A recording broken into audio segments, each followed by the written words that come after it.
Good evening. Welcome to Paranormal Experienced with Kat Hobson, and that would be me. I'm so glad you're here. We are in so much weirdness right now because I live in Alabama. We had snow last week that was just brilliant. It was a lot of snow, and we're getting it this week too. Yes, drama, drama, drama, because I don't do snow. So, anyway, I am so excited. My husband is not as excited because he will be home with the dog. So I'm going to be off doing para things. And it's just going to be really an interesting time.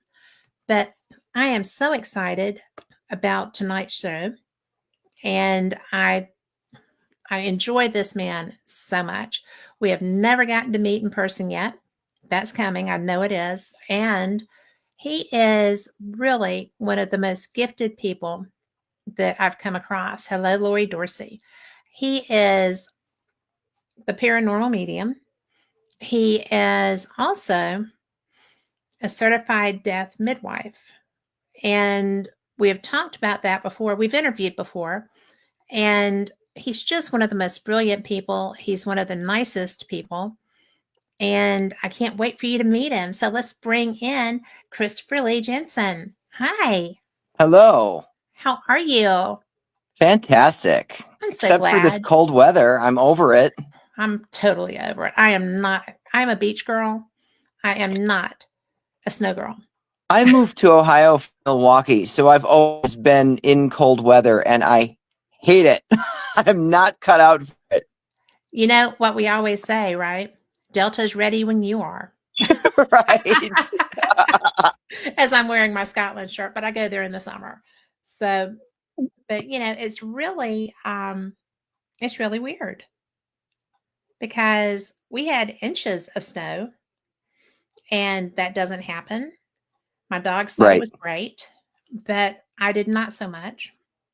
And so I'm really interested because it's supposed to snow at the beach this week. Wow. Yes. I told Lori Dorsey not to bring that with me or I'd send her home, but she's bringing it anyway. Hi, Lori. So, but she's so excited. I'm so excited too. But I hate cold. I'm not that girl. No, there's no reason in the world for me to ever be cold. No. Well, it's really interesting because last year when she came for this trip, we went to investigate at the Pensacola Lighthouse. Okay. And it was cold like this. And I was just like, dear God, I was not planning on this weather. And it was windy. We climbed to the top of the lighthouse and it was just like, so it was hilarious. But we got great activity, which was what we were looking for, Excellent. and good evidence. So it was Nice. worth it. I just finally broke down and ordered a heated vest, socks, and gloves for winter investigations. Every year, I mean, even being the house psychic at the Fairfield County Infirmary in Lancaster, Ohio, that building is not heated. And every winter, it seems like I go there and say, I'll be fine. I'll just be fine. And then after an hour or two, I lose the feeling in my feet. It's like, I'm not fine. I'm dying. Yes. So I broke down and finally ordered the heated vest, gloves, and socks. Life-changing. Well, I got my husband a heated jacket because he leaves way early in the mornings and it's so cold. And Lori actually got herself a heated jacket that she's planning to bring with her. And I can't steal my husband's jacket because it was my Christmas present to him. And he's going to be here in this cold. So I am taking my Uggs to the beach and I'm taking all of my sweaters and fleece leggings. So I will Perfect. not freeze to death. So, but I really find it interesting because I do not have your abilities. I do not have spirits that will come and talk to me, like that I can interact with. Mm-hmm. And sometimes I can. It just depends on the spirit and their motivation. But and they have to really work hard because it's just not something that I've developed. And Right. it's so interesting because they get active when it's like they get froggy. They get like, yay, let's chat for a while. And it's just like, okay, I don't want to talk to you. Well, actually, that's not true because I wouldn't be there if I didn't. So, Right. and they know that. I would love to go on an adventure with you sometime. When I plan an event, like if I do a psychic hunt at the infirmary or even the 3-hour psychic development workshops I've been doing, when I've hosted overnight investigations that are themed around the way I do things from the psychic lens, the most common comment I get from people after they've had an experience is, "Oh my God, I didn't know I could do that." Because Yes. I'm working to find ways to really bring people into my world. I want them to have the experience that I have. And it's been incredible. I mean, every time I hear someone say that, I didn't know I could do that. It's just, Hmm. oh, live for that. Well, it's like a gift, right? It's a gift that they're giving you, but it's a gift that you're giving them too. It's reciprocal. Absolutely. And that just makes it so beautiful, I think. 100%. Yeah, because it's all about relationships. Yes. And, whether it's with spirit, at Shelley's jail, Hmm. I really upset those ghosts at one time. And it was very dramatic and very woo weird. And I was just, but I got mad too. So the energy was really weird. And I couldn't hear them speak, but I could sure hear the noise they were making. Hmm. And I could hear the voices, but I couldn't hear words. But they were stomping all around me. We were in the first cell block, and it was like bam, bam, bam, bam. Quit that, quit that, quit that. And I was just like, no, quit. And they started messing with my computer and blah, blah, blah. So ever since then, when I left that trip, I got in my car and there's such smarty britches that my Sirius radio skipped and it went from a song that I was listening to, it started playing Ghost in This House by Alison Krauss. And I was just Nice. like, y'all are smarty britches. Thank you very much. I'm glad that we got this, because we did get it resolved. I'm not scared to go back there, right? But it was so funny because that could really have gone either way. It really Right. could. It was going poorly before we went and had a actual conversation. And Shelley turned on the portal and Hmm. we came to an understanding. And that's where my relationship with her spirits came from. And I love that jail. I do too. I've spent quite a bit of time there. I I actually have know a you big have. event weekend coming up there in February, the weekend after Valentine's Day. Friday night, technically going into midnight Saturday, I'll be hosting a seance in the basement. Oh, And then Saturday during the day, I will be offering a psychic development workshop, followed by a group past life regression, oh my goodness. followed by an evening investigation. And then Sunday, Shelly and I will be tag teaming to do some healing work. Oh my goodness. That's the wrong time of year for me to try to drive up there. Oh, That's we've so got more stuff beautiful. planned. Well, I want to do that because my light is weird. I am way over crash, boom, bang. I am way overdue to be at the jail. So I am ready to be there. And Shelly is one of my very best friends in the world, and I miss her. So She's the best. I love her. she is the best. She is absolutely the best. And the jail really has a way of sucking you in. I It mean, does. It's addictive. once you connect there, you just keep coming back. You do. And it's really interesting with the research that she is doing there with the family tree and the people that are drawn to it being correlated. Hmm. And I think that's really cool. I think that is part of my favorite thing about there. And Absolutely. it's true. because everyone that I'm close to, I've met through or participated and spent time with in that jail. The people I'm I close to in believe the it. paranormal. So it's really fun. Yeah, They're she's really the only active. one I know doing the work that she is. I mean, I don't Yes, know anyone else approaching things from that lens. It's incredible. but brilliant. It So, is. and how did you connect with that jail? I went there for We're the talking first about the old time Paulding with jail. a team that Yes. I investigate with Black Cat Paranormal. We went there. And I will absolutely never forget my first night there. We were in the second floor cell block. I was coming around a corner and I watched a shadow figure move out from around the opposite corner Wow. and move against the wall. And I had two people behind me, and I didn't know if they could see what I was seeing. Well, first of all, that's often how that works. I don't know that people can see what I'm seeing. But in this instance, it was because I was standing in front of them. I didn't know that they could see around me. So I started to describe what I was seeing, and the figure started moving closer. And I started to tell the people behind me, it's moving closer to us.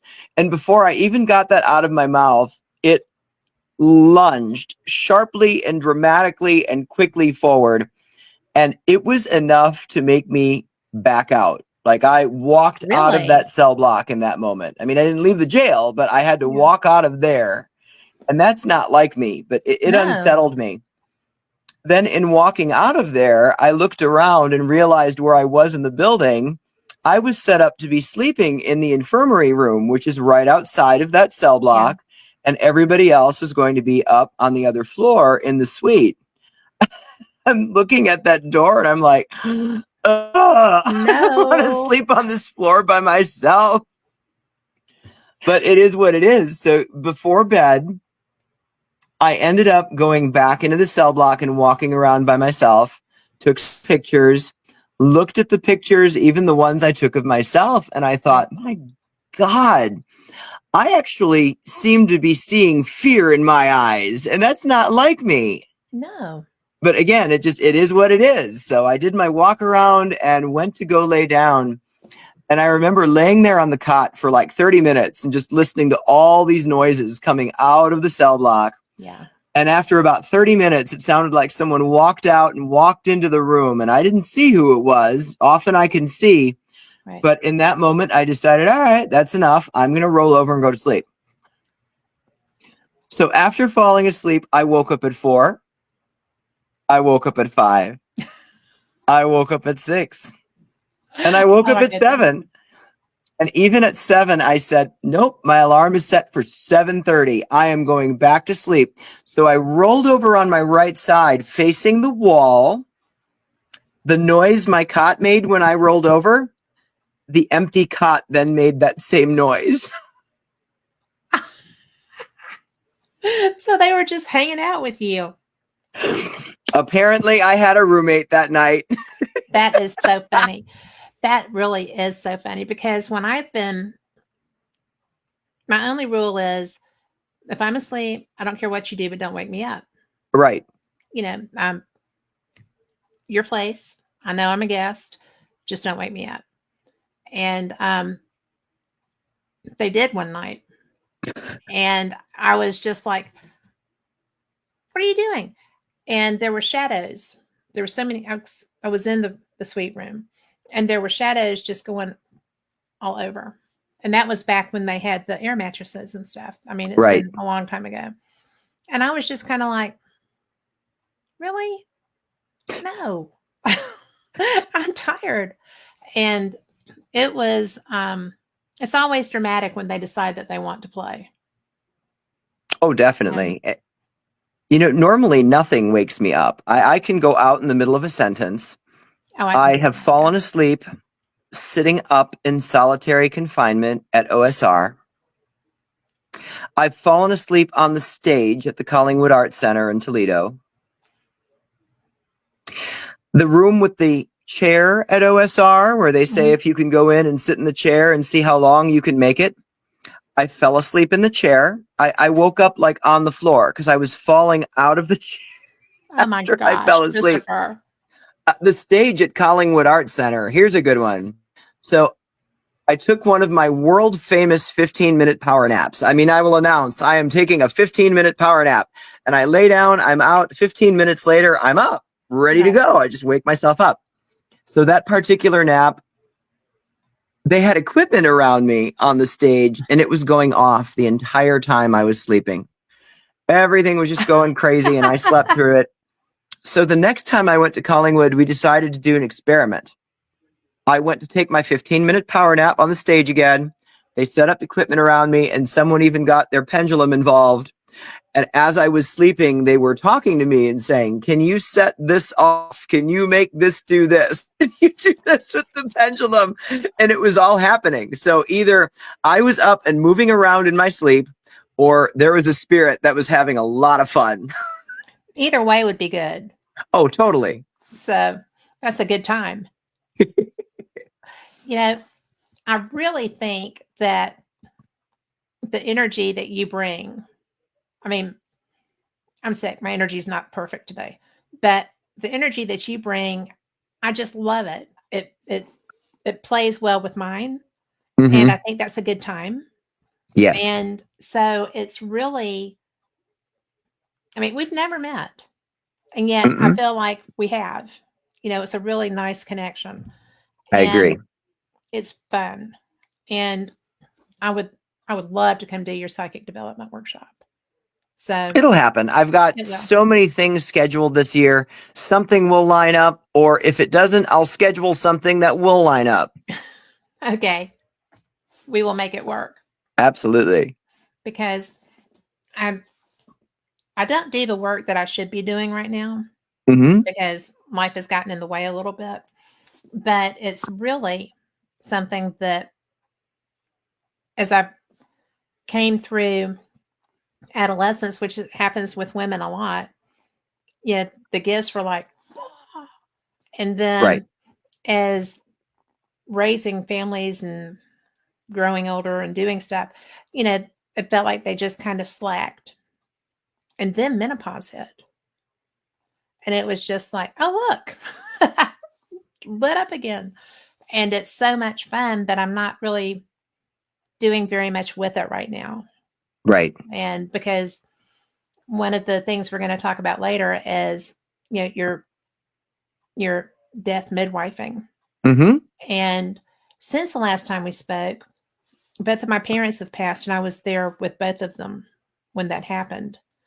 And with my dad, we had hospice, and with my mom, we had hospice in her residential home. Mm-hmm. And I did not know what was happening, right? Because Right. I wasn't there right as my dad started to finish. I was there toward the end of that. Right. But my mom, yeah, the breathing was stopping and stuff, and I would just tap her collarbone, not realizing that I was interrupting a process, right? Right. So I was just like, I called the hospice people, and I was like, her breathing keeps stopping. He said, well, what are you doing? I said, well, I just keep tapping her collarbone. He said, I'll be right there. Okay. And so he came and he was like, this is what this is. And if you can tell her that it's okay, then that would be what you wanted to do as opposed to preventing it, you know, basically. So she got really mad when I told her it was okay. And I was just like, this is what they told me to do. Right. Sorry. And it was really hard because I knew she was mad when she passed. Right. And that took a lot to deal with because it wasn't the best relationship all of our lives, but it had been. And I was not supposed to be her person for that, but her person who was supposed to be there bailed. Right. And I was honored to be there. I didn't mind being there, but I wasn't who She didn't want a child with her, I don't think, when that happened. So that was nothing really worked the way that she had planned on it. So, That's that's tough. I mean, I always feel that when we pass, that is the last big thing we're ever going to do. well, And for us it's the to set finale. our sights on what we want that to look like and who we want to be there and who we might not want to be there, Yeah. that's so powerful for us to be able to do that and to have that vision and to Well, and it's an put some ownership thing. control over the Yeah. inevitable. Yeah. It is control over something that you can't. Right. And that to me was what was the most difficult thing was that they should train you like you have. People should know how to do that. And if you don't know, then it's very disconcerting when you're dealing with it. And, I was very fortunate because I knew the person that was my dad's nurse. We were friends. Right. And when when he crossed, she came because I was sleeping in the next room and she came and got me. And she said, "Your dad just passed. He can hear you. Get in there." And I was like, "Oh." And then she went and got his wife. And so I got in there and I was just like, I hope this is I hope this is okay with you. I hope you're okay because I know that this has to be so weird, you know. Right. And but it was really and I was so glad I was there because when my stepmother came down, she is never emotional, never emotional. And I learned so much about her in that 15 minutes. And I learned how much I love her. And so, what was her most difficult time of her life was something that made us have a relationship. That's So, beautiful. I think that that would be exactly what my dad would like to have happened. So, I think that there's a lot to that. Absolutely. No matter how hard it is, I think when we have an opportunity to be a part of that process, it is a beautiful thing no matter what. It's a gift. It is an honor. Like you said, I believe that's the word you used even. It's an Yeah. honor. So, so why did you decide to become a Death midwife? death midwife? Yeah. Because I was going to say death doula, but you don't call yourself that. Correct. I do use the midwife term. Yeah. This I might like that. sound like a really strange answer to some people, and I think to other people it might make all the sense in the world.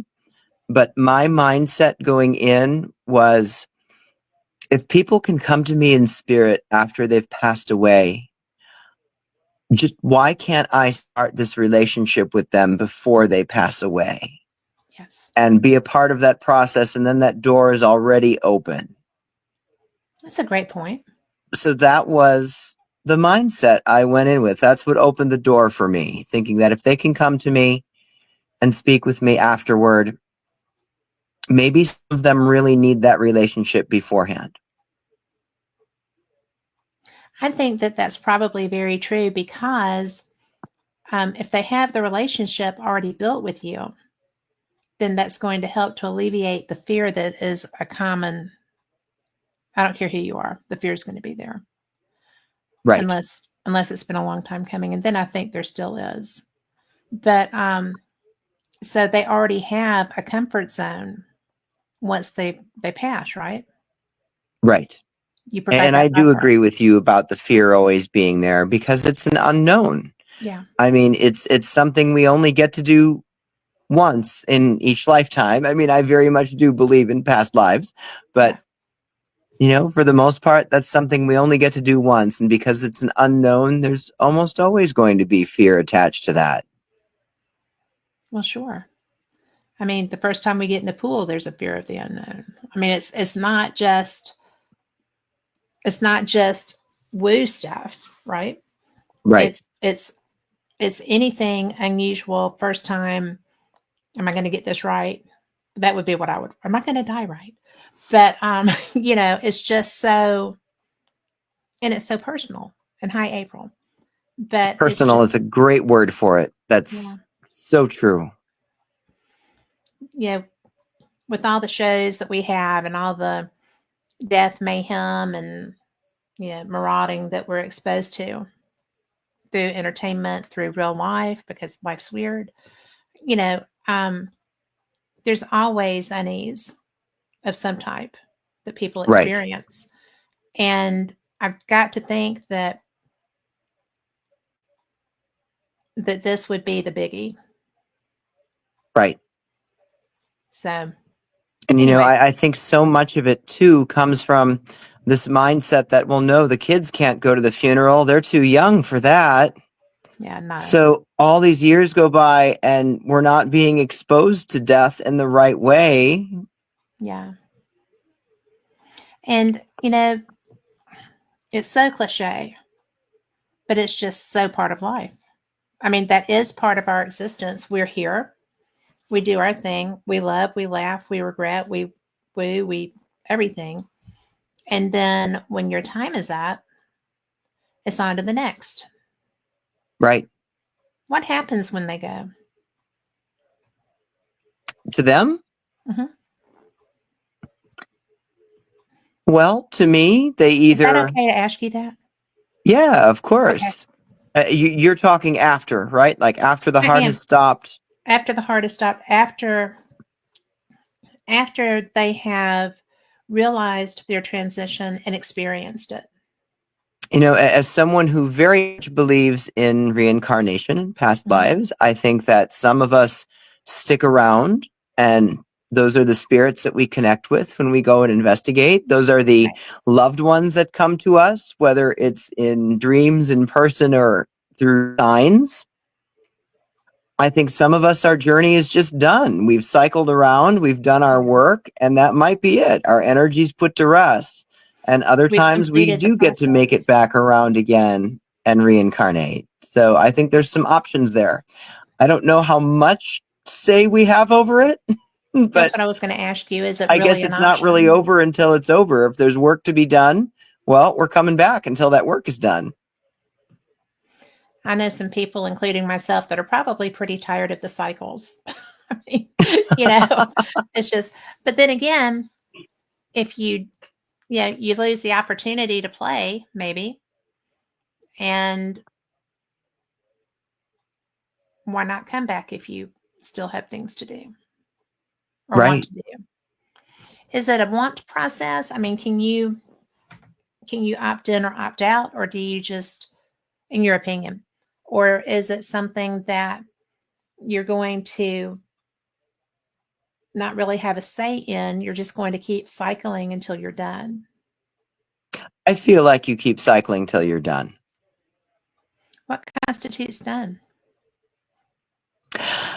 If there's something you've not learned yet, if there's something that your soul needs to experience that it hasn't had a chance to experience yet, I think it really comes down to our soul and what the soul needs and wants. I think that's got a lot to do with it. Yeah. And that's so personal. It is. I mean, through a past life experience, I learned something incredible about my soul recently. So, Really? yes. How many past life experiences have you had? I've stepped pretty profoundly into at least two past lives.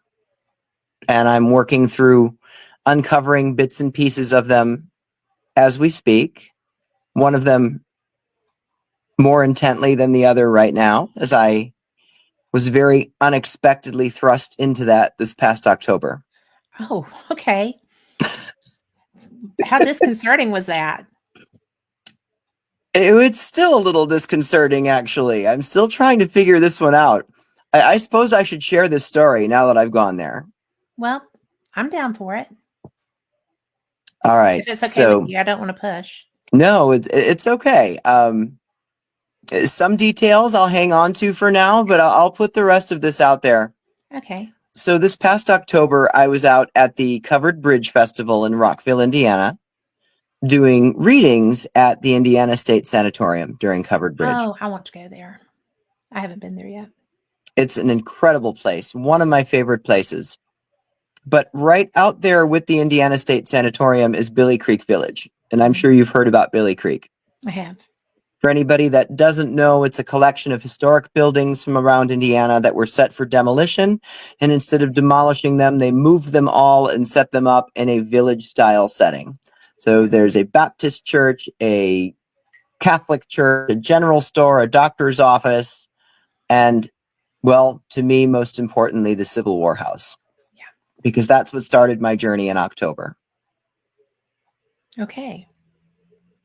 A friend of mine had asked me if I would do a Civil War themed photo shoot with her. She's a Civil War reenactor, and there's just no pictures of her because she's always on the other end of the camera. She's always taking the I can pictures. relate to that. Yeah. I'm a photographer. So the way this all came about, she had secured a soldier's uniform for me, and we were going to do this photo shoot together at the Civil War house. And I took the clothes into the house and started to get dressed. And as I'm getting dressed, putting on the shoes, it felt like there was electricity coming up from the floor into my feet and into my body. Okay. And I'm thinking, what is this? There is no electricity there. So it's like, this is not normal. So I finish getting dressed. I go outside. My friend is sitting in a rocking chair.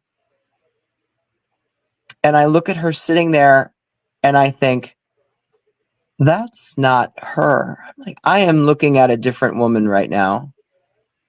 I don't know who I'm looking at, but so she turns and looks at me.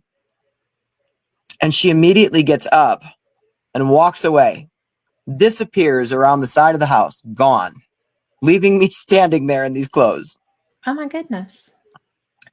She comes back a minute later and she says, that wasn't you standing there when you walked out. I looked at you and it wasn't you. I saw someone else, a different man. Yeah. We spent 5 nights going back to that house and uncovering more and more of the story of these two people. And I believe with every fiber of my being that these two people we connected to were ourselves in a past life.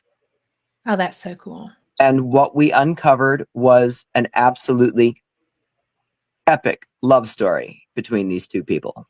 Yeah. I love that. It's been an incredible journey. There's even more to it than that. It just keeps unfolding. Oh my gosh.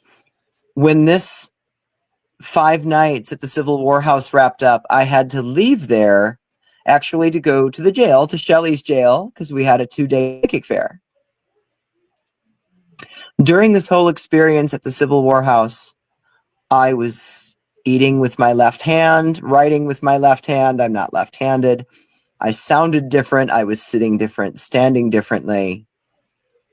When I walked into the jail, a number of people that I know well just didn't pay me any attention as I walked by. And when I walked by again, they're like, oh, it's you. I didn't recognize you when you walked in. Get out of town. Oh, it gets better. It gets even better. Okay. That same weekend, one of the psychics who was there for the psychic fair, she's amazing. So I'm going to call her out by name, Angela Boley. She's a psychic portrait artist. Fun. She came to me on Sunday and she said that Spirit told her she needed to have a reading from me. And she asked if we could trade. And I said, certainly, let's do that. So I gave her reading. And then she goes to do mine and she starts drawing. And knowing nothing about my experience of the last week, she draws a Civil War soldier. Get out. Brilliant. So how much did it look like you? At all? The facial? Not so much. I mean, he was much taller than I am. I guess I've gotten shorter with each lifetime. That's really so cool. It was pretty amazing. And actually, his name was Ezekiel. And as a result, you may or may not have seen pictures of our new puppy from these last 2 months, Yes. Zeke. Yes. Oh my gosh. Yes, this is how the puppy got his name. I love that. But how interesting, though. It's been so wild, and just there's so many little things that keep happening. I mean, the other person who's involved with this had come out to the infirmary one night during one of our public events. I was sitting in my room doing a reading. I just finished the reading, and this young man is sitting there and talking to me, and he's talking about why he's 22 and hasn't gotten his driver's license yet. And I'm happily listening to him, just him sharing his story. And Sure. there's nothing else I needed to do at the moment. And the other person involved in my experience at the civil house walks up outside of the room, and I felt like my whole posture just shift, going into that other connected mode. And just like that, the guy in front of me stopped talking about why he doesn't have his driver's license and randomly started talking about Gettysburg. Holy wow. Interesting. Since this has started to unfold, it's been one thing like that after another after another. So, did you ascertain that you had been at Gettysburg? I don't think I had. I'm pretty sure So it was Ezekiel's just a death was in period Kentucky. related. Yeah. However, I am going to be doing readings at the Gettysburg Battlefield Bash this year, so Where that I should will be also be. very interesting. We'll see I how will be that there. goes since I've stepped down this path. Well, I would like to participate with you doing things there because I will be there also. I love that's my favorite event. I've never done it. I've always had something else going on the same weekend. Last year, it was when I'd booked Wildwood and Hinsdale back to back. And the year before, it was something. So this year, there's nothing standing in the way. Well, you are going to love it. It is family. I That can't event wait. is family. And the charities that they support, the people who come, um, it's just the most brilliant thing. And they have Batman comes and, for the kids with cancer stuff. And it is the fundraising that they do and the love that that entire community puts into this event makes it so special. I So love you are that. going to really, really enjoy it. It's, Awesome. yeah. I can't wait. We're going to be at the same place I know. See, I knew at it the was going same to work time. itself out somehow. Yes. When you said that, I was just like, we're going to be there. Perfect. So, yay. But, well, so you're going to Hinsdale. Have you been there before? That was last year. That was the same weekend as the Gettysburg Oh, Battlefield Bash. gotcha. I'm not scheduled to go there this year. However, I will be back at Wildwood this year. March 8th, I believe it is. They're having a Girls and Ghouls weekend, slumber party weekend. Oh, my God. And I was invited as a special guest. So I will be there for Girls and Ghouls March 8th. That sounds fun. Can't wait. Yeah. One of the things that I think is so fun is like with the bash, with other things, anything that Shelly ever does that I've ever been able to go to. It is so fun to interact with other people who love this like we do. And Absolutely. it's just there's just something about that camaraderie when we can come together as a community. And Definitely. especially if we're helping spirits, if we're helping other people, whatever is happening, it's so neat. It is. So, and I'm going to get to be with you and do stuff. I know. I'm so excited. It's going to be amazing. Yeah. That makes my whole night. Me too. And that's a bonus I didn't expect. So, yay. It's meant to Um, be. it is. It is.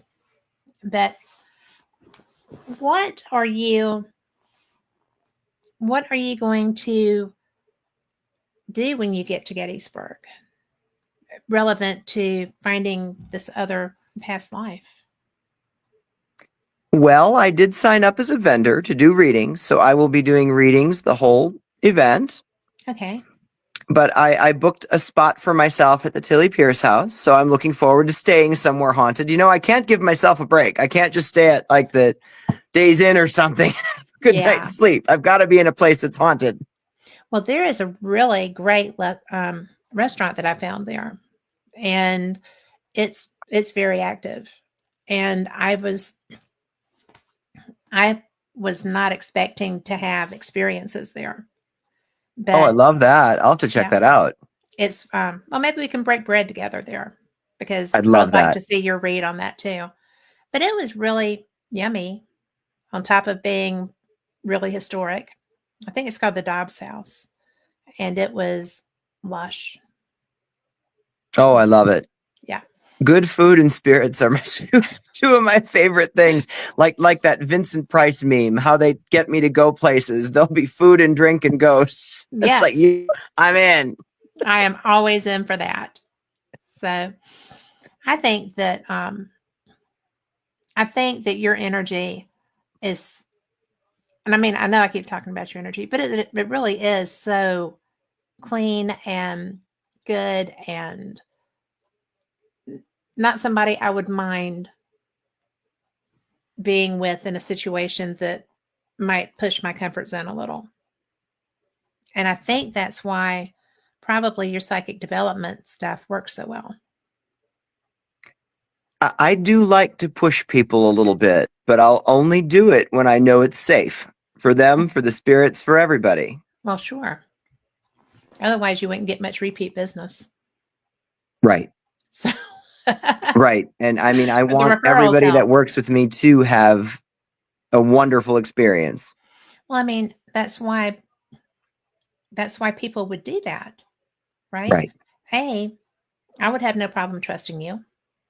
And B, I would also know that were something to go awry, I could trust you with that too. But I would not anticipate that just because. And April put in chat psychic development with question marks. So, do you want to describe that a little bit, what you do to help people with that? Well, I've got a couple of different things going on. One, I do a monthly psychic development circle at the Magical Druid in Clintonville, Ohio. That is the fourth Thursday of the month at 6 p.m. Then throughout the course of this year, I've got a number of 3-hour psychic development workshops scheduled at different locations, piggybacked with other events I'm doing there, such as the weekend after Valentine's Day. I'll be at the old Paulding Jail. I've got the seance Friday night, then Saturday, psychic development workshop, group past life regression and investigation. Every one of the 3-hour psychic development workshops is going to be different, just based on what I've planned for the group and who's there. And, I always say too, when connecting to spirit and working with those mediums, so to speak, good choice of words there, Yes. you have to be open to what comes. I can't stick rigidly to my guideline or outline what I plan on doing. You just have to be open. But I'm doing one at the Ross House in April. I'll be doing another one at the Ross House in November. And again, these are all piggybacked with an overnight investigation. I've got one at Bill Manor the last Saturday of June. And then I've got 3 psychic public hunts scheduled at the Fairfield County Infirmary this year. And on the day of all 3 of those psychic public hunts, I'll be doing a psychic development workshop during the day. So there's lots of opportunities to each one of these this year. I think that what she wanted to know is, what is it? It depends. The definition of psychic is so broad, and the definition of medium to me can be an entirely different thing. I think These it is. are learning how to enhance psychic abilities, control psychic abilities, how to ground yourself, how to protect yourself, how to give readings for others, how to connect to spirit. There's just a whole number of different avenues that we can go to with this. Sounds fun. We end up doing a lot of partner exercises in these. It's really incredible to see the work that people pull through. It's really amazing. Do people always have enhancement through that? I think so. I think everybody walks away with something. And this is going back to that statement that I get often, I didn't know I could do that. Even if in a 3-hour workshop, let's say we did 15 different things and one stands out to them like, oh my God, I rocked that. I really connected into that. That to me is a success. Oh, sure it is. And for them, I mean, right. So I feel like everybody walks away with something from one of those workshops. She just said, she would like dream interpretation. So do you do that? I do. That is actually a class I've offered over at the Magical Druid a few times. I don't know where April's located, but I could probably work that into one of my piggyback events at some point. Like in February at the jail, I'm doing the group past life regression afterward. I can probably work something about dream interpretation in there to one of these events. So just stay tuned. It'll work its way around. Well, I think that's fun because she's in Wisconsin, but That's a where I little moved far. from. Yes. Wait, are you April? That She's April? April. Did I miss April that the whole Milner. time? She is a cousin of a friend of mine, Denise Pridemore, and she has been following the show for a long time, and she's really cool. But she is her last name is Mueller. She's over in chat if you can see chat. But she is really just a lot of fun, and she has abilities. Well, I'm from Wisconsin, and I went in this panic mode for a moment. Like, have I been talking to someone that I know this whole time and didn't realize it, didn't make the connection? Probably not, but she'll let us know.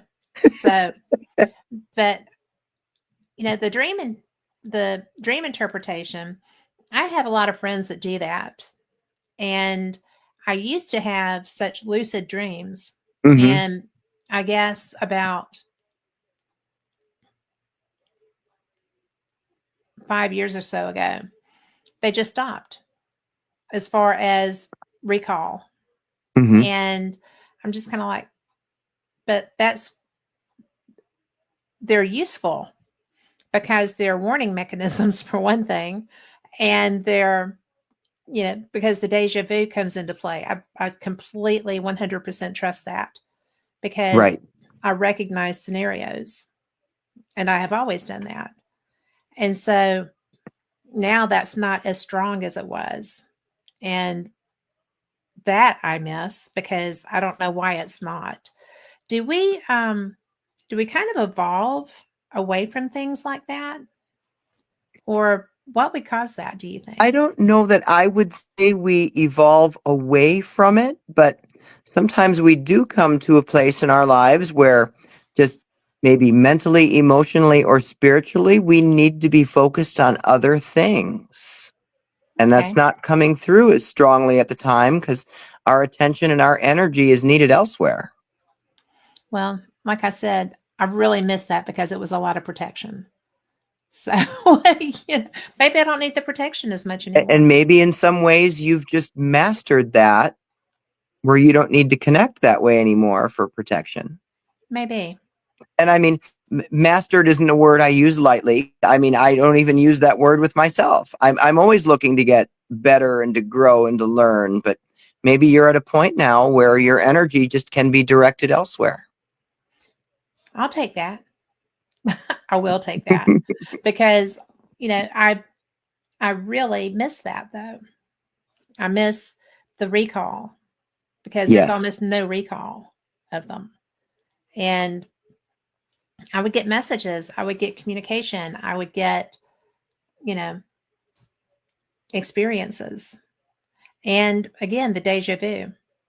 I would know when I walked into a room if there were someone I should be aware of, or if there were, if I was going to have a new best friend over in that corner, or, whatever.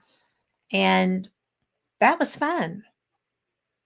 So I don't, that part I miss. Right. I miss that because it was the anticipation when I walked into an environment and I knew what was going to be happening. Right. And that's cool. I do love waking up and writing my dreams down and going back and reading and circling things that jump out and finding Mhm. patterns and connections. I do very much enjoy that. I've done that for years and years and just have volumes of dream journals from the years. I never kept journals. Now I kind of wish I had. So, but Yeah. One of the most interesting experiences I ever had with recording dreams, I was at an overnight intensive dealing with the psychopomp energy. Are you familiar with that archetype? yeah, For those who may not be, this would be an archetype, a spirit, an energy, someone who moves the souls back and forth or helps a soul move on to the other side. So entities such as Anubis, or even some more common everyday things like bees. Bees are seen to be psychopomps. So I was at this I didn't know overnight that. immersion working with this energy, and we were instructed to keep a journal by our bed and write down everything. And I just remember this feeling of like, oh, I need to get up and write this down. And then I'd go back to bed after writing it down. And again, just, oh, I need to go write this down. I'd wake up and I'd write and write and write and write. And this happened 4 or 5 times throughout the course of the night. And then when I woke up in the morning, my book was empty. No way. So where I was writing this, where that book is, I don't know. Would be fun to find it. Yes, it would. So, That was hey, actually when I was still in Wisconsin. That was at the DeKoven Center in Racine, Wisconsin. Lovely place, delightfully haunted. I love Delightfully Haunted. Me too. What I will never forget having a night there alone. It was after an event like this. I'd hosted a psychic development weekend, and overnight had gotten a suite. A suite had 6 rooms, 2 beds per room. There's a meeting room. Bathrooms are right there. They bring your meals up to you. Lovely. So this building used to be a school for boys. It used to be a convent. When it was a school for boys, it was run by a man whose title was the warden. The Okay. warden had died in his room on the 2nd floor, known as the warden's suite, after falling outside during a snowstorm, breaking his leg. He laid there for hours until they brought him in, where he developed pneumonia and died. And I had a number of friends tell me that they could never stay in his room because things always happen. So as we're wrapping up this weekend event, there was a snowstorm. I'm like, I don't want to drive home in this. So Mm. I called and I'd asked if my ex and I could stay one more night. And the response we got was, well, you can stay if you don't mind being the only ones there. There's no other guests and there's no staff. So Do I mind there you having go. this whole I know giant that building to answer. myself on the lake? And no, I don't mind at all. So before I got off the phone, I asked, do we have to stay in our room or can we go sleep somewhere else? Yeah, But you sleep wherever you want. Just leave a note so we know where to change the sheets. So I'm like, we are sleeping in the warden suite. by golly. So we went down there and just kind of had a great night playing cards, going over to the lake, snowball fights, just having fun. And finally, it was time to go to bed. I'm laying there on my right side, my ex on the left side, and I feel this go across my head. And I turned to look. He'd not moved, still Wow. on his left side facing the wall. And before I could say anything, he said, did you feel that? And it only took me a second. What might the warden have done at night, walking around checking on the boys? Yeah. Maybe brushing the hair out of the eyes? Yeah. And with that thought, it's like, we are so safe and protected in this room. There is nowhere I would rather stay. Exactly. So I had to go give a report to all my friends that said they couldn't sleep in that room. It's the safest place in the house. Right. Yeah. Isn't Yeah, that that was brilliant, epic. though? That is epic. I like that. And, I like that you made that correlation, but, you know, with the soothing, Right. because that's what that is. That's a caring, soothing motion, Right. not the least bit scary. Absolutely. So, do you ever have, I'm trying, oh, April went back to the dream interpretation. So, why are the ones that tend to come true always bad things? Mine were always good things. So, but that's not always true. If it was bad, if I was in a bad situation, I would have forewarning because something would trip that recall. And that's what I was going to say. If it seems to be that it's the bad ones that are coming true, I mean, we've got this mechanism that seems to be alerting us to things that are coming our way, preparing Yeah. us for things that we might not be able to do anything about. And then when they do come true, at least we've got that moment of recall to go, I've seen this. It doesn't make it any easier. No, but I would always know, okay, this is what happened. And if I liked what happened in the dream, then I would follow that path. But Right. if it was a negative, that's what I'm saying. I missed this, right? But if it was a negative experience, I recognized that also, and I knew what not to do. I knew how to alter that. Right. And that I miss because it was That's what very I valuable tell. at times. That's what I tell people, even when I give them a reading, when I give them a tarot card reading. If there's something that I say that you don't like, change it. Yep. If it's a condition that's present and you don't like it, change it. If it's something that could come your way and you don't like it, don't let it go there. This is Yep. Just avoid empowerment. it. Yeah. It is empowerment. And that is so special, right? Because I really do. I felt like I lost some of my protection Hmm. because I relied on that so much. But like you said, maybe I got to the point that I didn't need to rely on that because I could rely on my senses without it. Right. Maybe Right. Now you're able to use your energy differently. I do that, and I'm much more mellow now, which is amazing. People don't ever believe that, but I really am. So because I was always I spent a lot of time in fight and flight modes, right? Hmm. So the defense mechanisms that you have to use with that needed enhancement. And now I'm very comfortable and safe. And so I don't really need that. Still Right. miss it. I still miss it because I really, really relied on it. And it was dead on, dead on. It can become a very big, important part of us. And Yeah. when something shifts that it's not as front and center, we can feel like it's a Bereft. loss. Yeah. We It's can a feel bereavement. bereft of that, so to speak. Yeah. So, but that's all right because I like feeling safe in my own self too. Yes, It's being able to find that comfort zone was huge. absolutely. So,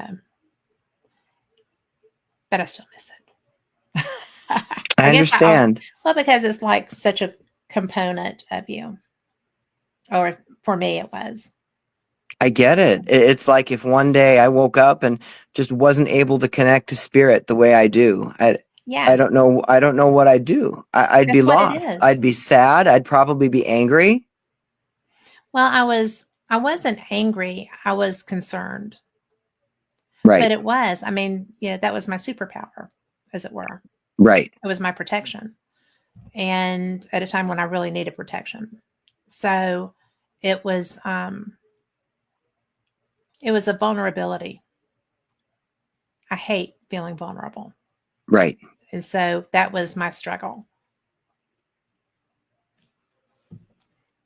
So, Sometimes when we get pushed into those feelings and situations that we don't enjoy and that we're just not as comfortable with, I mean, when we're there and we have no choice but to navigate the waters, that's sometimes our greatest growth. well, it is because it just, yeah, April said we have what we need when we need it. And that's exactly what it was. You know, when I didn't need it because my life was so improved and there wasn't the constant struggle. Right. And, I didn't have to worry that something was coming Right. because all of the things that were scary were eliminated. Right. But that was my whole life. I mean, adolescence, young adulthood, everything. And it was just kind of like, where did that go? Ah.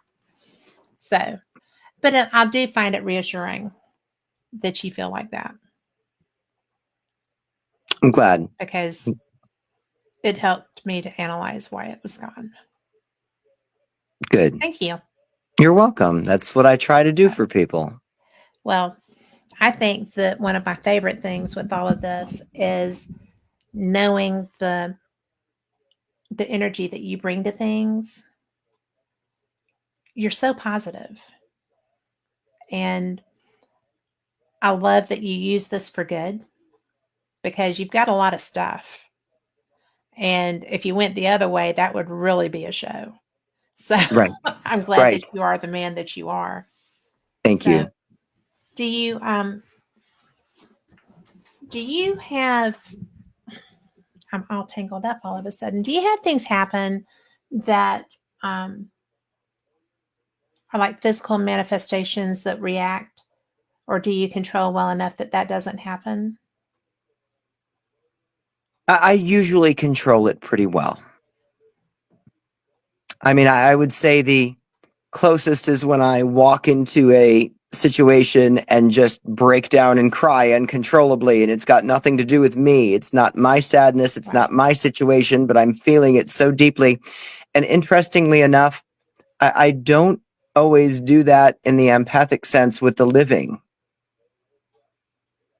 It, That's that's I mean, but interesting. with spirits, I can truly just get so deeply pulled into what they're feeling that if I let it, it could be debilitating. Yes, But totally non-productive. I um I exercise pretty clear and strong boundaries in all things I do with spirits and with the living. I very much believe in boundaries. You know, there was something about the morning of my 40th birthday. I woke up and there were just boundary lines drawn in the sand everywhere. Things that I would not do anymore, things that I would not tolerate anymore. It's like, Really? nope, this does not bring me joy. That's pretty cool. Oh, 40 was epic for me. I I mean, it love actually has me. 40. I'm still a few years off from 50, but I've actually had the thought in my head, 40 was that good. I can't wait for 50. Well, I thought 40 was brilliant too. And I've met I'm 63 and I have never had, I mean, I've never not wanted to see the next one, right? I Right. love getting birthdays. I love getting Yes. days. It's just such a gift. And it's just free play, you know? Yes. And I had when I my nephew, when I turned 40, we had gone to dinner and or lunch. My dad took us all out, and Joshua just happened to be with us. And he was like, they came and they sang and they brought me chocolate cake. How bad can that be, right? So he just looked at me. He was like, "You're okay with this?" I was like, "It's cake." And how Right. are you? So yeah, I'm pretty good with this. And he was like, my mom locked herself in the bathroom, her whole 30th birthday and just cried. And I'm like, oh, well, maybe it's because I'm already past that one. I mean, Right. but because And he saw that, and he was just kind of like, so it's not really bad to have a birthday. I said, no, and this is a big one. I love all of my birthdays. And it was so odd because it's um it's just weird how different people react to that. But I Right. was glad that he could see that there was a positive. It wasn't terrible to get older, you know. Oh, I'm so glad he got to see that from you. That's tremendous. Well, he passed at 17, and so he didn't get to have a lot of them. Right. And I was glad that he got to do that one with me. Absolutely. So it was I'm sure that was a moment that, I mean, one, you'll never forget. And while he was here physically, I'm sure he didn't forget that either. no. He's here sometimes too, I which believe it. surprises me sometimes. Well, because we weren't really together that much because my sister and I don't have the best relationship.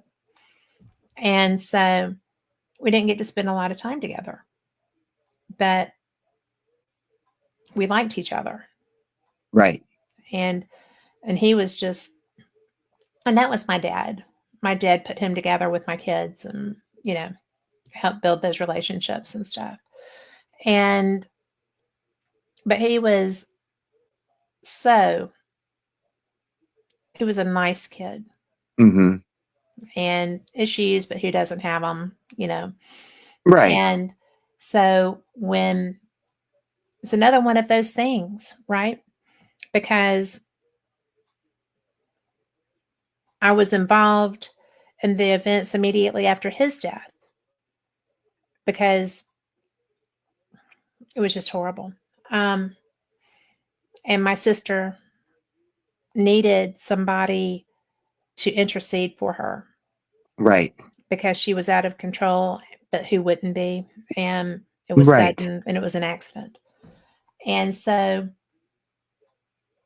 I basically broke her out of a hospital and went to the funeral home with her. And then they brought him there. And I was so glad because we're still estranged. We don't speak. We are not anywhere near the same people.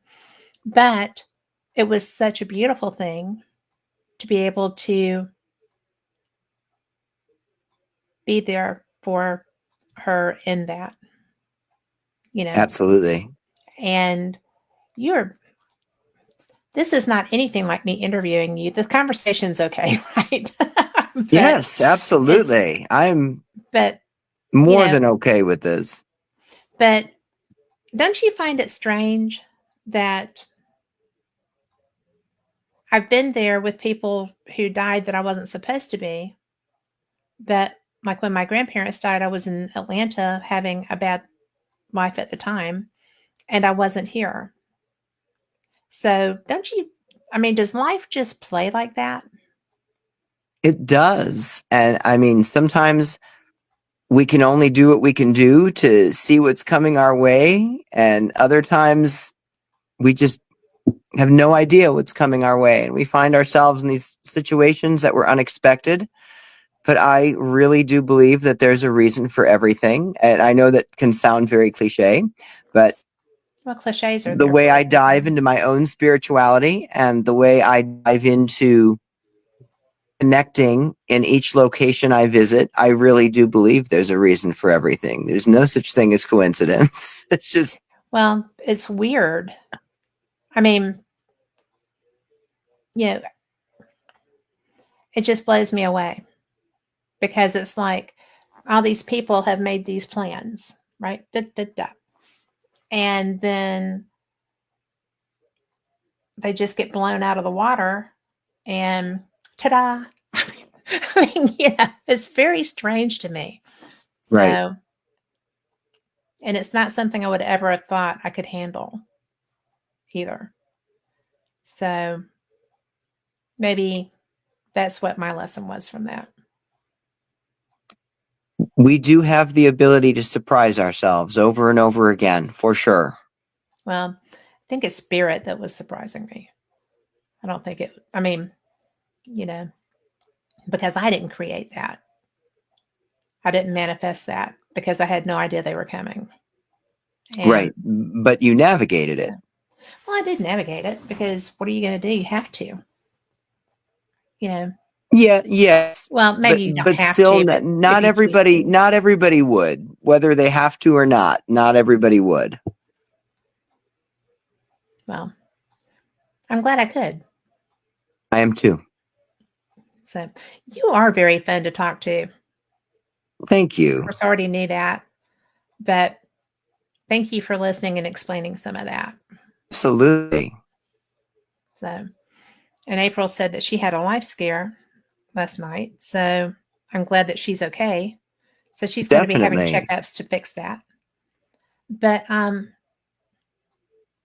what do you?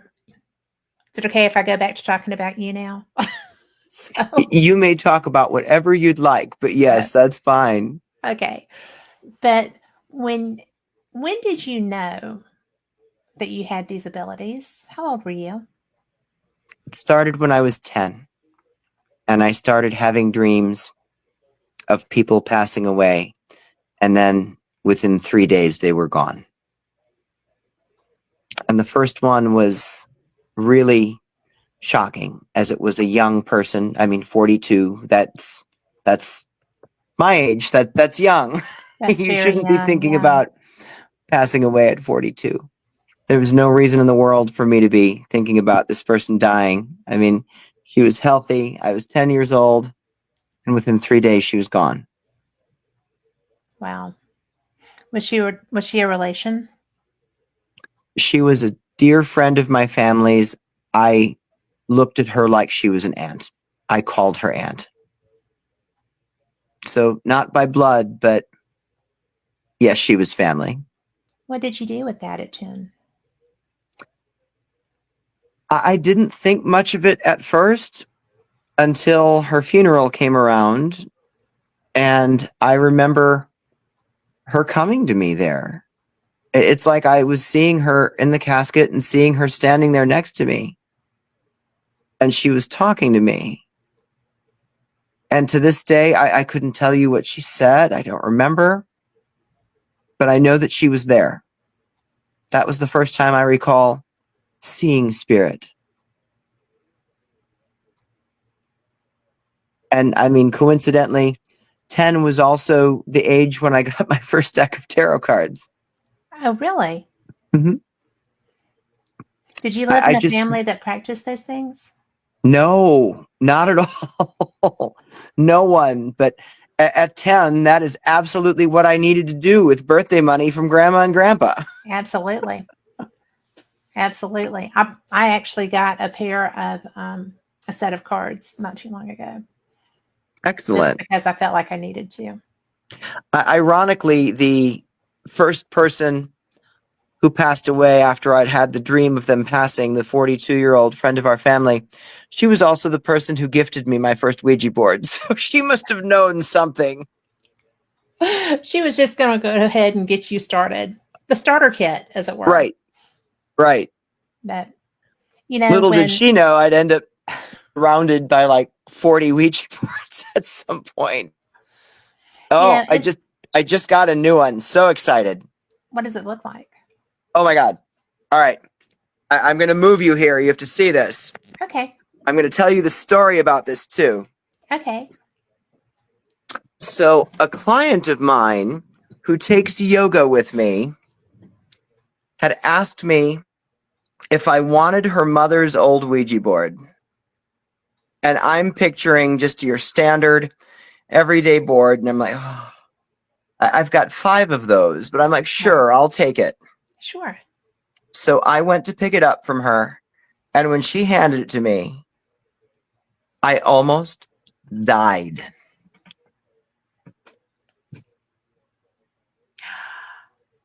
Oh my gosh. How old is that?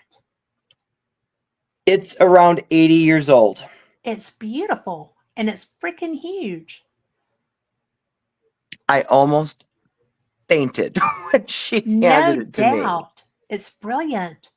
What a nice thing. So that is my newest acquisition for my collection of boards. I don't even have the words. I'm so excited. Well, I'm going to tell you that is, and I am not a Ouija person, Hmm. but that is beautiful. It's, It's so pretty. I'm so excited. I have 3 of them in my car at all times. They do each you have a really? different purpose. How do you purpose them? One is if I go somewhere and feel like I have a reason to use one. One is to communicate with one particular spirit only. And one I only use at the infirmary because I'm there so much and have so much connection there. That building's got its own board. Okay, that's fun. Yeah, I've got 3 in the car with me at all times. Well, you you don't need a Ouija to communicate, though. No, no, not at all. But I've had some incredible experiences using them. I Okay, will tell you that, oh my goodness, at the jail, Shelley's jail, Paulding, you're familiar with Audrey, the little I girl. am. Audrey loves to talk on the board. Really? Audrey loves to play hide and seek, Yes. connecting through the board. Audrey has come through the portal and other devices asking to play board. That's what she thinks hide and seek is called. She asks to No. play board. Oh my gosh. Yes, That's precious. But it's she's really precious. cool. So, yeah, she is really cool. Yeah, Gosh. we've had some great times playing hide and seek at the jail. I miss that place so much. That is some place that it really is a draw. And I think that a lot of that is because of that first experience I had there. Because we had just been to Scarefest, and you know, I was like, well, why don't I come and we'll do a live show from the jail, and we'll promote the jail and stuff. And Right, so I just pissed them all off, and it was inadvertent, really. But I thought, well, I'll just do the interview from the table in the first cell block. This is the only table, right, in there. right, Well, obviously, since that's where Gary was found, wasn't the best place to choose. And everybody's stomping around the bars, the doors. You can hear the banging, but they're not moving. right, And it was very dramatic. And I'm just like, and I'm getting mad because they're messing with my computer. right, And I'm actually on with the my producer, and he's like, I'll let you know if you need to get out. I can hear everything. And I'm like, oh, okay. So a little bit later, he was like, yeah, pick that up and leave. So we did. And we got on the portal. wow, We got on the portal, and Shelly kind of explained to them why I was there and, why we were doing that. And the voice coming through the portal was like, really? And I'm like, I'm not here for my health. No, I don't live here. I have a 9-hour drive tomorrow. So, but I right, just thought that I would do this to, you know, but and they were just so stunned. And so then we were like, can we do the show from in there? And they were absolutely not. I'm like, okay, fair enough. So, right. but yeah, that's how I met the jail. Wow. And You mentioned Gary and something interesting there.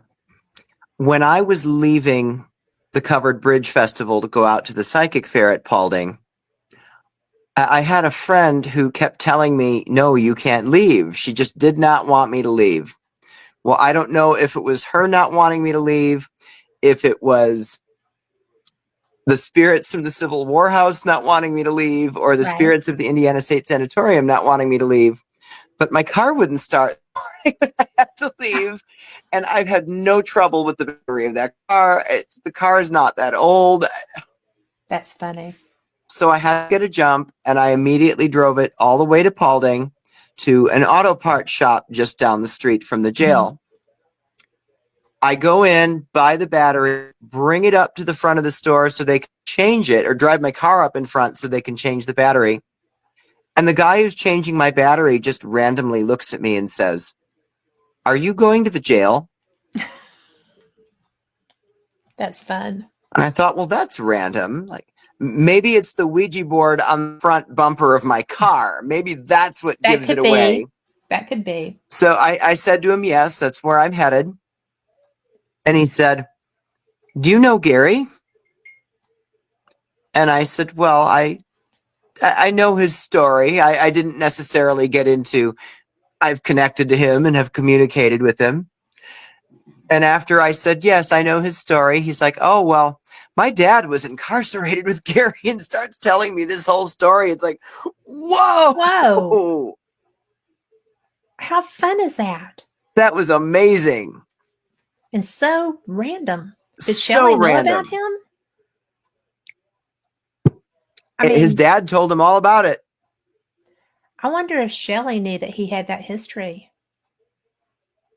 I think she may have talked to this guy at some point. Oh, okay. Because that would be, I think that's what we determined, is that she had talked to him at some point. because that would be so interesting. Yeah. I mean, to talk to somebody that actually knew Gary. Right. I mean, because I think that's pretty cool. Because I've been there for a couple of his birthday parties. Right. And it's always so poignant. Right. I love that they do that there. We actually do that at the infirmary too. One of our spirits who's there, her passing is one of the more well-known of the many, many people who passed in that building. We did a public hunt on her birthday. And I brought her flowers, and we did a couple of things just to connect to her. Actually, something really amazing came through that night. I'm going to tell this story real quick, if that's okay. Oh, please. Yes. So the woman I'm speaking of, her name is Jane Householder. And she died in a fire at the infirmary.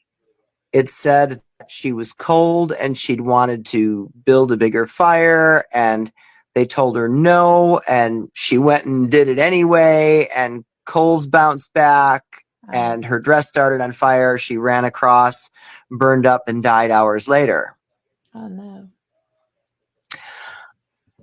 Months before her birthday investigation, I was in one of two rooms where this fire could have happened. There's a room on the second floor it could have been. There's a room on the third floor where it could have been. I was up on the third floor, walk into a room, and I am seeing an elderly woman, tiny little gray-haired woman, in this big, oversized gray sweater. And I'm thinking, who is this? I've never encountered her before. And then I'm paying more attention, and I'm looking at the face, and I'm thinking, she looks like she's not here. It's like dementia or something. Something was off. Okay. So I want to connect more. I go sit in the corner and close my eyes, and I get this little vision, and Jane walks in, and I connected to Jane. I know what Jane looks like. Jane walks in and says to this woman, "Vivian, please give me my sweater back. I'm cold." And I'm looking like, oh, Jane is taller. No wonder the sweater looks so big on Vivian. And Vivian says, "That Janie, so sweet of her to give me her sweater." Just not getting that she was supposed to give it back. And again, Jane says, "Vivian, I'm freezing. Please give me my sweater." And Vivian just smiles. That Janie, she's so sweet. And Jane storms off, where no Without the doubt she sweater. went to go ask if she could tend the fire. Yeah. Oh, my So gosh. we did a board session that night for Jane. I opened the session, and then I opened the floor. And when I opened the floor, I gave everybody guidelines. Said, you may ask her questions. You are not going to ask her if she knows she's dead. You're not going to ask her how she died. You're not going to speak about that. We're here for her birthday. We are not going to talk about things that may be traumatic. Right. So when I opened the floor for questions, the first question someone asked was, Jane, what was your favorite hobby? And on the board, she spelled out knitting. It was like, oh my God, she knit the sweater. Oh my gosh. It's like, I almost fell over. I had no idea that she knit the sweater herself. That she couldn't get back. Right. Oh my gosh. Somebody else had asked her, how do you feel that we all came here for your birthday? She spelled out love. I love that. And then she also spelled out Vivian's name. And she spelled out flower. She wanted Vivian to have some of the flowers we brought her for her birthday. How kind. Yes. Well, especially considering. Right. That Don't was you? pretty epic too. I guess that's my word for 2024. Epic. A lot of epic experiences last year. Well, but you know what? I love Epic. Me So, too. I mean, it's so much fun. It's so much better than non. Right. And I Uh, know there's lots more of that in store this year. do you have, I know you're a medium. Are you Mhm. psychic? Yes. Because they don't always go hand in hand. Right. I mean, So, when I'm connecting to someone through a tarot reading and we're not connecting to spirit, I do consider that psychic, the information I'm giving them, when I'm telling them about themselves, when I'm telling them about what's going on in their lives. That to me is psychic, I when think there's so not too. necessarily the spirit connection there. Well, I was just curious because I have another friend who is a medium, Mhm. and um, but she won't do psychic, and I'm just like, I don't care what you do, you be you, you know. Right. And And so it's totally okay. it is totally. But I interviewed her, and when we met over the phone, and so when we were talking, she said, "Well, do you want a reading or do you want to talk to me about being on your show?" I said, "Well, I'll take whatever. I mean, I do want you on my show." So, and she was like, "Well, yeah, this person is here. You know, first of all," she was like, "You have a lot of dogs." I said, "I do have a lot of dogs." She was like, "Well, but here, her name's Willow." Hmm. And I was like, "Well, she was the one that needed me the most because she was really abused, and she came home with me." And Right. so it didn't surprise me that she was the one that was there, but it did surprise me that she was the first one there because she was very reticent. She was a very shy dog. She'd been very abused. We were her fourth home and her only safe one. And so, but I was just like, "I love you." And she's like, "She knows." I'm like, "Well, I know. I was just telling her." But then, and I never react. You know, I'm just kind of like, she was like, "Well, there's this name there, there's that name there, there's this name there." And I always say, "I know them, I know them, I know them." And then messages come, and I'm like, spot on. I mean, I didn't say anything because I was trying not to feed and trying not to interrupt and Right. trying not to, distract. And so she finished and she was like, "So there." And I'm like, "Do you want to know who they are?" And she was like, "Yeah." So I told her, and she was just like, and they were all relevant to my sister. Okay. So, one was Joshua, Hmm. one was his dad, who blew me away that he was there, and then my dad. And all she gave me were names. So, I told her who they were, and she was like, "Well, that's very cool." I said, "I know, thank you." That's And amazing. so she came on with me, and she didn't want to do readings. And I'm like, "I don't care what you do. I just want to talk to you." And Right. so, you know, I never ask anybody to do anything. And if anybody ever does decide they want to, then that's fine. But I want people to learn about the people, and then they can connect and do stuff if they want to, you know. Absolutely.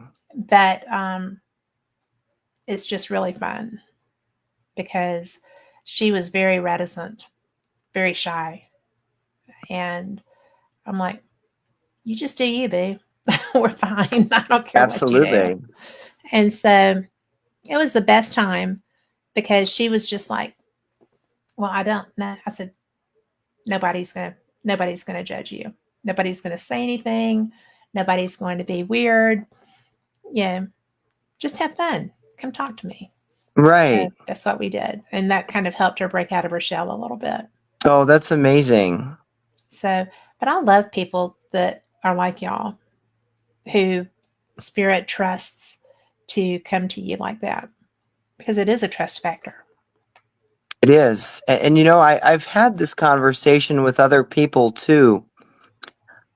Like even at the infirmary, for instance, I spent so much time there and I just have uncovered layers and layers in many of the rooms. And every now and then somebody will come in and they're just like me and they say something about a room that I've never said before. And I've heard people make statements like, well, that's not what Christopher said about that room. I'm like, stop it. The building is 200 years old. It's like that room has seen a lot more than what I've talked You about. don't know Stop all the it. history right off the bat. Yeah. Right. Like, Yeah. do not do that. And, I also think too that when somebody walks into a room and says something that's totally different or they're picking up a totally different person, I think sometimes there's a spirit in that room that looks at me like, I don't want to talk to him. No. But somebody else walks in and like, okay, I'm going to We're talk to good. them instead. Well, but I mean, and that's how we are living. You Right. know, you're not drawn to everyone. And Right. just because you've transitioned doesn't mean that you're not human. And Right. personality is still there, right? So if I Right. want to talk to you, boo, we're not talking. Right. So, And I mean, when they want to talk to me, I'm not offended. Maybe we'll get to a point where they do. well, you can't be offended. I mean, Right. I know some Right. people that might be, but I mean, because their decision to share is a personal thing, right? Absolutely. And the connection is personal. Right. So you can't be offended if it's just not there. Right. And maybe it's something that'll come. Maybe it won't. Maybe it's not meant to. Well, personal. Right. Yeah. And, you know, believe it or not, Christopher, there are people that find me abrasive. So, I mean, yeah, they don't want to talk and they're living. So, it's not something that, I mean, it's a normal relationship kind of thing. So Right. you can't be bent. I'm not even bent when they're living. So, it's all good. Not Right. everybody is everyone's color Kool-Aid. That's very true. Yeah. It's all part of the journey. I know, right? And we get to go on it every day. We So do. It's such a gift. I know. Are you um are you looking forward to anything besides Gettysburg and your projects? Do you have anything that you're pretty psyched about trying to do re- coming up soon? Well, I mean, other than the work that I'm doing and the different events, I I am going to the Rhodes Hotel this weekend. I am not doing an Oh, event there. I'm just going to investigate with a team, and we're going to have a blast. I've never been there. oh, you're gonna The love it. following weekend, I will be at the Thurber House in Columbus. Never been there. And just last weekend, I was at the Jonesville Rest Home in Jonesville, Kentucky. Never been there. Again, just Oh my gosh. investigating, not doing events. So I'm trying to get out and do things like that more, where I'm not doing an event, I'm not running an event, I'm just being there, present in the space. But the other thing I'm super excited about, and you're either going to love this or you're going to think I'm crazy. Probably When love it. when I first met my partner, He thought I was out of my mind because I was devastated that I could not see the America concert in Milwaukee because I Oh, was going on vacation to Puerto Rico instead. He's like, really?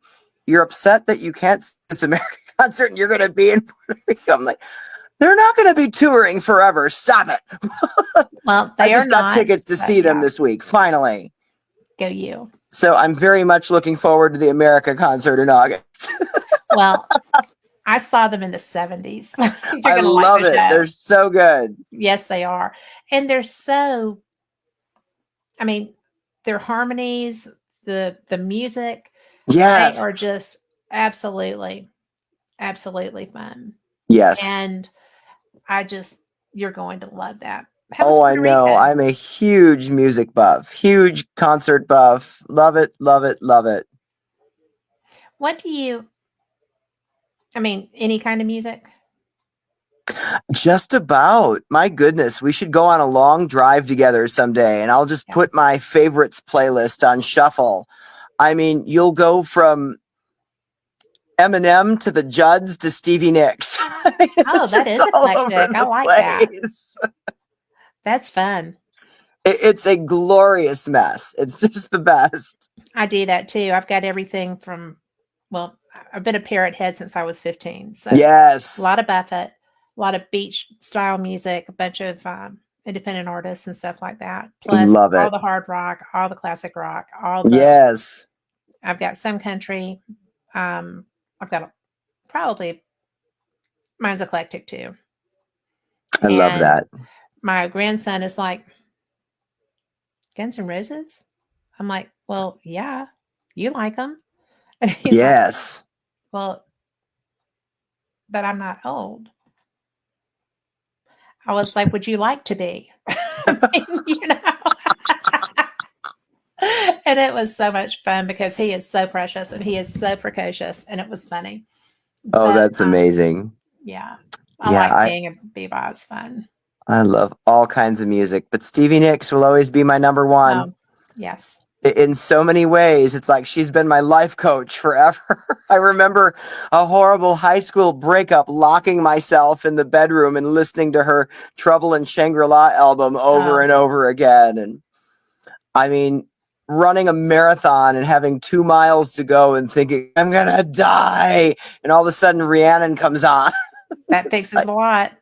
yes. The biggest one, September 23, we put our dog Loki down. Oh, I'm sorry. Thank you. On the way there, I remember thinking, is this the right thing to do? Can we change his meds? We walked into the vet and The Chain by Fleetwood Mac was playing. And I went, oh my God, there was nothing more that I could have needed right now. No. Just the affirmation I needed. Another crazy thing about music and this dog. So the next day, the day after we put him down, I'm teaching a water aerobics class. My partner used to call Loki Motion. The song Locomotion comes on. Oh my. And I'm thinking, I can't do this. It's like, I'm not going to connect to this. I'm just going to keep teaching this class. Nobody needs to know what's going through my mind. So the song ends and then immediately starts again. No way. It was in the playlist once. Nothing was on repeat. And at that point, I was like, fine. So I was able to open up and talk to them, tell them the story. And in the moment, I was okay. That was such a sign to me. Yes. I was okay. And, you know, I keep getting my dogs back. I know that's such a strange statement, but since I've had Charles is 6. I've had these moments where I've looked at him and I'm like, that's Piggy. That's my French bulldog that I lost years ago. Piggy's come back to me. And one day we just did a little experiment. I just looked at him like, Piggy? And he just, so I'm convinced. And, you know, with our new puppy, Zeke, I wasn't really thinking about that yet. Right. And one of my clients, one of my water aerobics people actually, came up to me last week in the lobby She looked at me and she said, I saw that picture you posted of Zeke. I looked in his eyes. That's Loki. She'd never met any of my dogs. Like, what? Yeah. So I started thinking about this, and I'm only a week or so in. I think it's very possible. Yeah. I'm not set on it yet, like I am with Charles and Piggy. Right. Yeah, I think I may have gotten my boy back. It's really interesting that you said that because um, we recently rescued a dog Oh, after losing. We had a dog for the first time ever, and so I looked, and this dog was there, and I was like, "We'll go meet him," and it was a true rescue. And so I lost my lab of 14 years not too long ago. And I was just kind of like, I miss a big dog. So we got there and he's beautiful. He's obnoxious, but he's beautiful. And he was so timid to be so big. And I just looked at him and I got down on my knee by him and I was like, I'm safe. oh, I'm safe. And so he will not let my side go, cold ever. And I'm fixing to leave for the first time. I'm leaving for a week. And so it's going to be interesting. And my little mini Aussie, he's a big Aussie mix, but he's got the lab head, mm-hmm. or I guess, yeah, Kylie was kind of pointed instead of block. But it's just so funny because sometimes the love is so strong.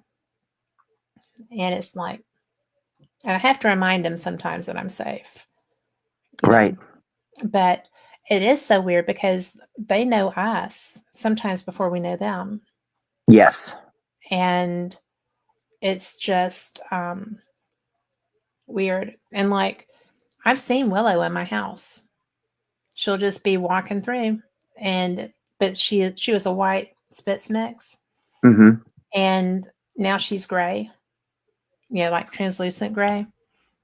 Oh, And but I was coming in the back door, and she was just coming down the hallway and cut into the kitchen, and I was like, "Well, hello," So I think it's funny because it's not just human love that transcends; right. it's all love. Right. Last time we talked, did I tell you the story about after Piggy passed, him making an appearance at a dumb supper? No, Oh, God. tell me. So this little dog was like the most magical creature. If I were doing a reading, anything, he had to be a part of it. And I would host solstice celebrations and other things in my backyard for up to 40 people. It was epic. And there's that word again. It's my word. It is your word for the day, This for little the year. dog had to be a part of these rituals. He loved it. And leading up to a summer solstice ritual, I remember talking to him saying, Piggy, it's tomorrow. You're going to be out there in the circle. You're going to love this. I forgot to let him out. Oh no. What happened? During the ritual, someone had to step out for a moment to go in and use the restroom. And when they opened the door, Piggy came out. This little dog stomped down the steps, I can see that. stomped down the steps, walked into the circle, stood next to the altar, looked me in the eye, and took a dump next to the altar.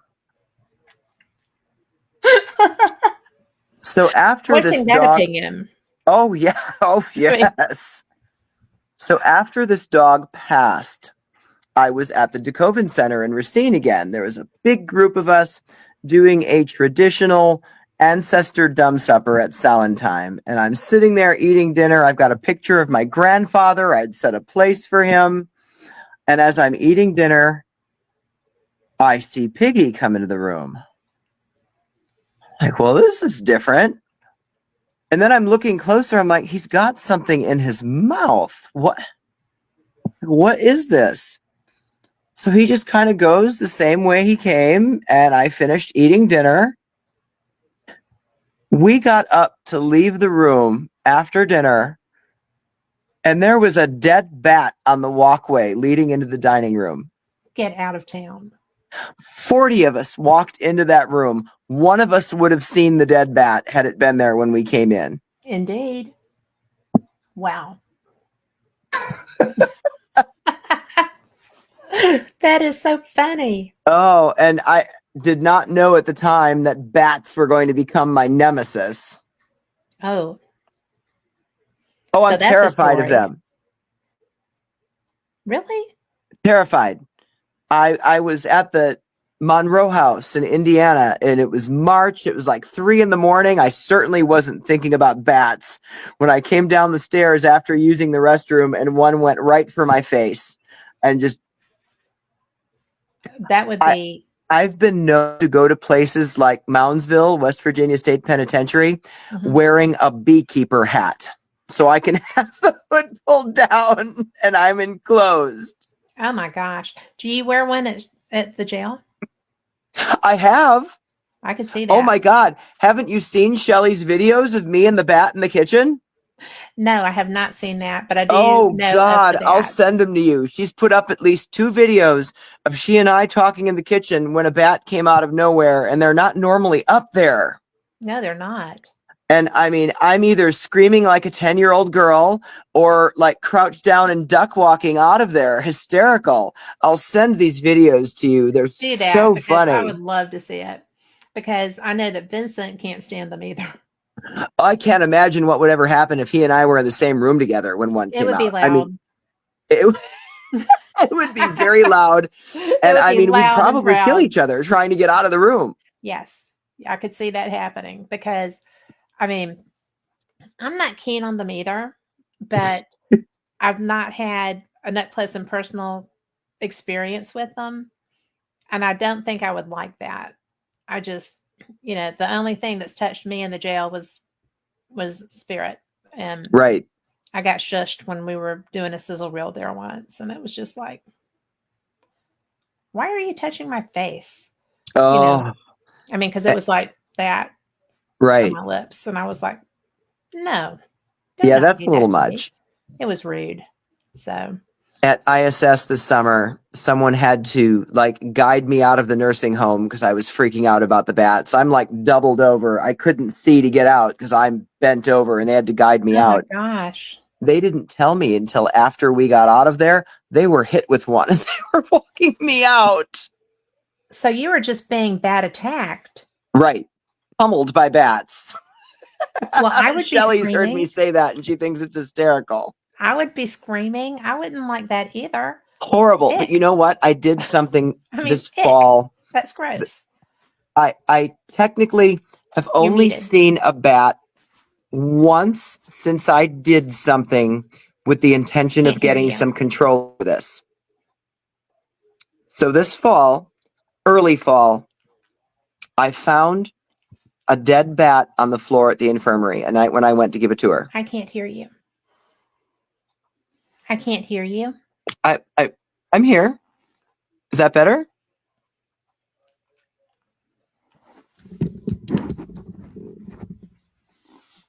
I haven't changed anything.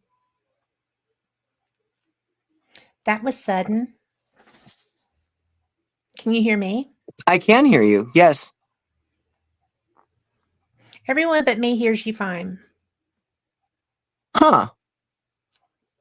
I hear both of you. I can hear both of you. Right. But she can't hear. Let's try that now. Can you hear it? Hello? Yes, I'm back. Okay. All right. I don't know what that was, but So paranormal radio. so early fall, I found a dead bat on the floor at the infirmary. Oh, And I was initially going to message the person giving the tour the next day to say, there's something here you're going to need to deal with. It's not what I did. really? I prepared a box, lined it with tissue, crystals, herbs, picked him up, wrapped him in the box, took him outside, and buried him in the tissue with the intention of burying some of my fear as well. Brilliant. And since then, I have only seen a bat with my own eyes one time. It came around the corner and I screamed, I would. but I did not double over. I did not run out of the room. I walked out of the room and I realized immediately afterward the scream was habit. I didn't feel it in my core like I normally do. So I think the intention I put into burying that little guy did something. Absolutely, it did. It freed you. I don't like to be held back by anything, especially Right. fear. So if there's something I can do to work around it or to work through it, that's a better way of putting that. I will. Well, I think also you you you didn't humanize the bat, but you respected it Right, and you shared peace with it. right. Now, I will admit that when I was scooping him up with a shovel, I put a net on top of him and then put the shovel underneath the net just in case he reanimated. Did you think that he might? I was not taking any chances. I wouldn't either. That would be freaky. We had we had that problem in our garage recently, but with a rat. It had come in to Oh, get out of the cold. And I had people working and he had dropped something and was like, he said, there's a recently passed rodent here. And I'm like, that's my nemesis. So I was just like, I'll buy your lunch if you yeah, do I don't that. want them in my No. space. We had pet rats years ago. They were Oh, really? contained in a cage and they were wonderful pets, but that's different. That's I very don't different. want them in my space of their own accord. Exactly. And I'm sure because we were so brutal with our temperatures, and that doesn't happen here. So I'm sure that he found a way to come in, Right. which there's not one now because that's one of the things they were working on. We're replacing doors. So I was just like, I will buy your lunch if you'll just make it go away. Totally. So, You funny rat story. After our rats had passed, we still had a pet snake and he ate live rats. So when it was time to feed him, I'd go to the store and get 2 rats at a time. And one day I'd asked for 2 rats to be brought up to the counter and they bring the box. And I'm looking at the box going, that is too small for 2 rats. But I was in a hurry. So I just paid for it and left. I get home and sure enough, 1 rat. oh, So I call the store. They said, come back. We'll give you another one and we'll give you a gift card for the store. Okay. So he's already eaten the first rat. I go back to the store, get the second one, feed him the second one. A couple hours later, I go to leave the house. I open my car door and there's a rat on my front seat. oh my gosh. They gave me 2 and he got out of the box and he got out of the bag. No damage to either. The box wasn't pushed open. Nothing. So after my heart stopped racing, it scared me Yes. to death. I went back to the pet store and I used that gift card that they gave me to buy more rat supplies. And I kept this little thing as a pet again until he died. And I named him Houdini. I love that. And how appropriate. Absolutely. So, you know, I have just so enjoyed you. This has been great. I've had so much fun. Me too. Thank you so much for being back Thank you for having me back. anytime. And, if you have things that you want to promote, you just let me know. I will be so happy to do that with you. Oh, thank you But, so much. Yeah, I've got a bunch of things coming up for sure. All well, different locations. well, I tell you, sometimes all of my friends are in your area. Most of my friends are in your area. Hmm. And so it's really difficult because when I travel, I I do paranormal travels, and so I haven't been coming north very much. Right. And I miss that. I mean, I love your area and I love the people up there. So I will have to make my way back, and then we will do Yes. stuff. There's a lot here. There is so much there, and it's all very, for the most part, well maintained. Adam's work and Shelley's work and you know Robin's work. There's so much there, and I have so many great locations that I haven't even seen yet. So I'll be Right. back up before long. I know, it's amazing how it seems no matter how many locations you cross off your list after you visited them, Yeah. the list only gets longer and longer. Well, because I research, well, for the shows and because I like finding places. Right. But it's amazing what all is out there, and I've been looking for all the fun things. And April just asked if I'm coming there, and I'm like, to Wisconsin, and then she said, not right now though. Monday with the high of -7 and the low of -20. That's a great big nope. No. Nope. No, I left that. It's cold here, but it's not that cold. I know. Every time I move, it needs to be to somewhere warmer. Well, I mean, it's going to be 20 something degrees at my beach this week. And I'm just like, if I didn't love my friend so much, it would be nope. Right. But I do love her so much. So we're going to have the best time, and we're going to do investigation stuff and goofy stuff and see friends. And Oh, it'll be amazing. it will be. And so, but I will be coming back that way to come and play with y'all. Excellent. And thank you so much for being here. Oh, you are welcome. Thank you. So we'll do it again. Absolutely. I'd love that. Me too. Anytime. So for everyone listening, thank you so much, because, you're the reason that we do these things. We love to share and we love to learn, and I love to share learning.